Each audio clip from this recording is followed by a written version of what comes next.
You can enjoy nice music, sound, and the guy is playing saxophone, and let's listen to him for just a second. I think it's very nice.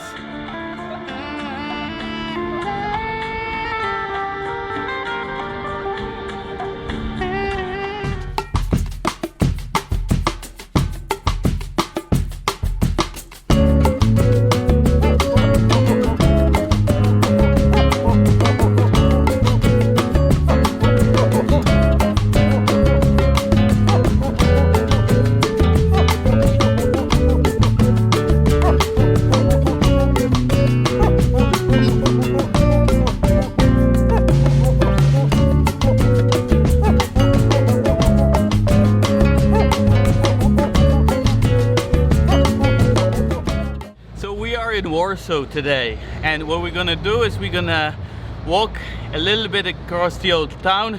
I'm gonna show you an old town in Warsaw, and then we're gonna go and we're gonna try to eat some ramen. And I'm pretty excited about that because my friend Chris told me it's the best ramen joint in Warsaw, so let's go and check it out. We had a discussion with Chris actually about the eating options. We decided to have something nice. He actually knows quite excellent restaurant that is serving ramen.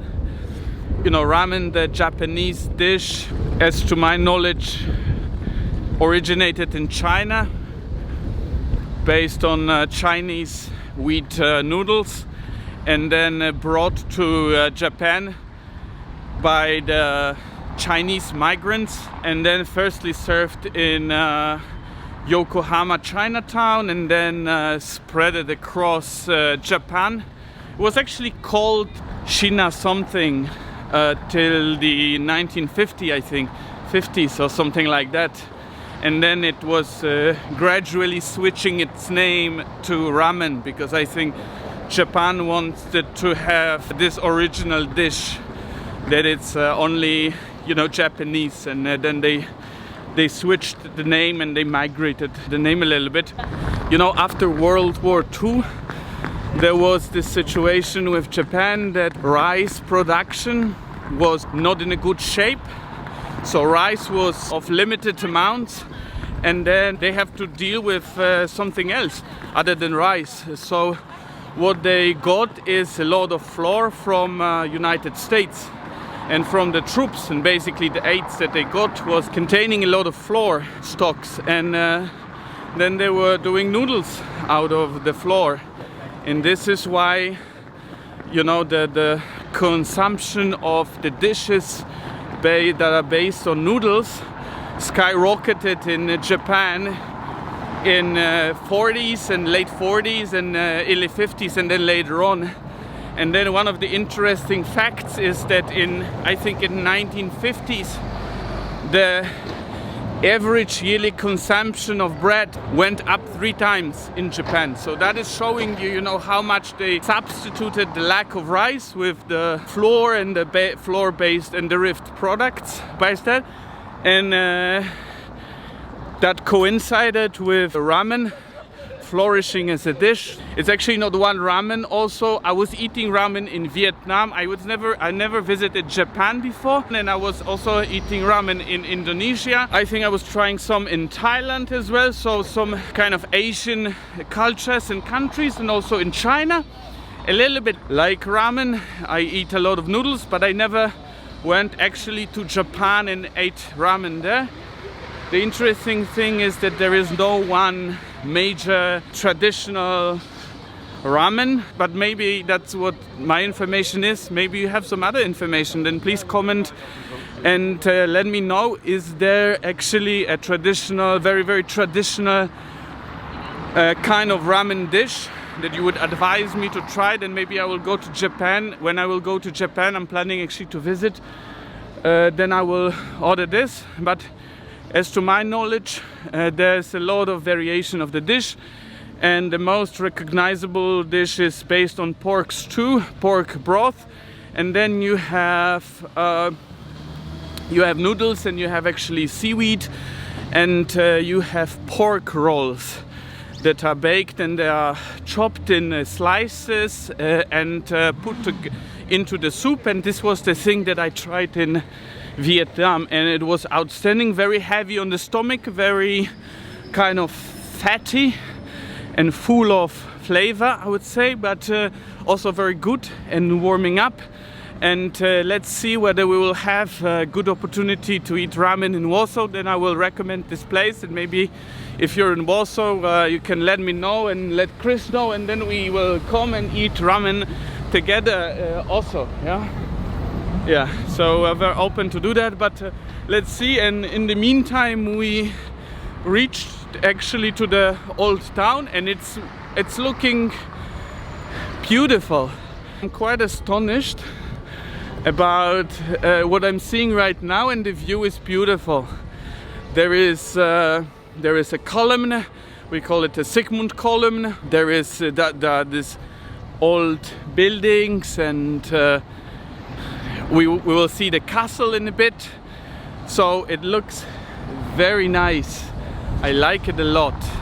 And this is the thing that I like very much, the street musicians. So you can enjoy nice music, sound, and the guy is playing saxophone, and let's listen to him for just a second. I think it's very nice.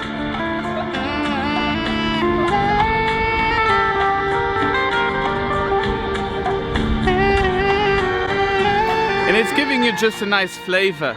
Yeah, you're walking around, you're seeing the nice people, very happy faces, and then you see the music, and the music is also very nice to your ears. So I enjoy it a lot. The street musicians, thumbs up for the street musicians. And this is the castle.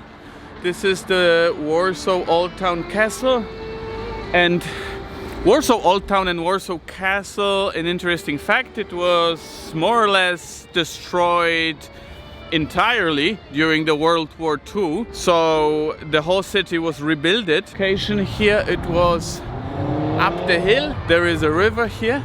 It's called Wisla. It's Wisła, we say. It's a main river in Warsaw. And it's just a natural barrier, and that's how you place the things in the medievals, just to have a easiness of protecting them from enemies that are charging towards you and want to take your things and you know, make you suffer. So then they built the castles near the natural barriers, and one of these natural barriers was the uphill and the other one was the river. So from one side you needed way less protection for the castle, and then the whole old town was built on the other side. And then there are walls, and you can see the walls over here, starting over here, and those are the guardian walls that were built to protect the other part that were not exposed to the side that the river was. It's been quite a long time I've been here. I think it's a year that I've walked and enjoyed Warsaw Old Town, and I'm pretty excited, and it's very nice here. I'm enjoying it. And then in the back here you can see, I don't know whether you can see it, but very in the back, in the distance here, you can see that this is the stadium, the National Football Stadium, and we built this stadium for Euro 2012. Now me, I don't consider myself a huge football fan, but the thing that you have to know about Polish people, we're huge football fans, although our team is not performing the best all the time. Yeah, we're still very engaged when it comes to football. This is what we are doing. This is one of the features of the nation that we are. And we built a stadium that is quite nice, and I was visiting the stadium. I was actually visiting the game also, and it's a very nice stadium. I think the capacity is around, what's the capacity of the stadium? 49,000 something? 55, something like that, yeah. Then here you can see the castle from the other side. You can go into the castle and you can check out the museum that is present in the castle. Recommend you to do so if you're in Warsaw. And this is the main square.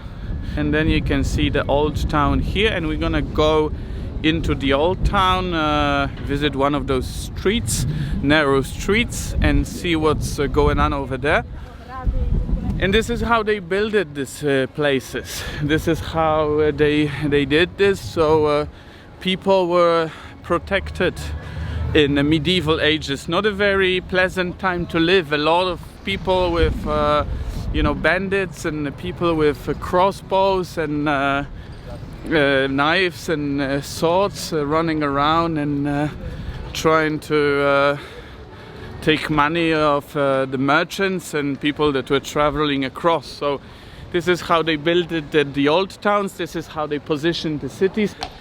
And here you can see the traditional way of doing the rites, and it's just something that you can do, and you can pay some money, and you can have a ride. It's actually quite cool now. I'm thinking to take a ride. This is one of the internally built churches, totally rebuilt, also very nice, and you can go inside and see how the setup looks like. I'm not gonna go inside with the camera. I think it's a little bit disrespectful for the church. And now we're gonna go here, and we're gonna go into this little street here. Yeah, and this is beautiful. And look at those old houses over here.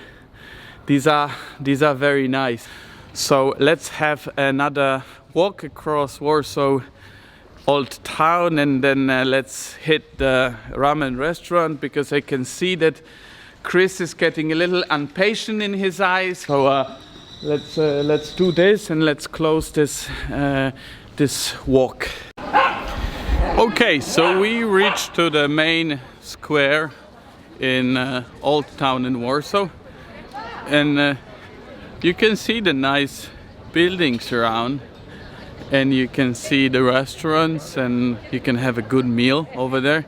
It's a little bit pricey if you want to eat right here in the very center, but it's also very nice. You have this wonderful atmosphere, and you know, I can't help it. I'm Polish. I love my country, and yeah, this is what you wanna, if you're looking for a souvenir in Warsaw, to buy in Warsaw and take with you, then Warsaw marmite, it's the thing that you want to get.